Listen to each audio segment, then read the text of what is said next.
পুলিশে বড় রদবদলের দিন মঙ্গলবার পুলিশের বিশেষ শাখার প্রধানের দায়িত্ব থেকে সরিয়ে দেওয়া হয়েছে মোহাম্মদ মনিরুল ইসলামকে। তাকে পুলিশ অধিদপ্তর ঢাকায় সংযুক্ত করা হয়েছে। এছাড়া সিইআই থেকে সরানো হয়েছে মোহাম্মদ আলী মিয়াকে। তাকেও পুলিশ অধিদপ্তর ঢাকায় সংযুক্ত করা হয়েছে।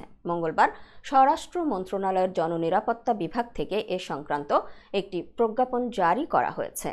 2021 সালের 14 মার্চ পুলিশের counter terrorism and transnational crime unit প্রধান থেকে মনিরুলকে এসপি প্রধানের দায়িত্ব দেওয়া হয়। মনিরুল 1995 সালে বাংলাদেশ সিভিল সার্ভিস পরীক্ষার মাধ্যমে এএসপি হিসেবে বাংলাদেশ পুলিশে যোগদান করেন।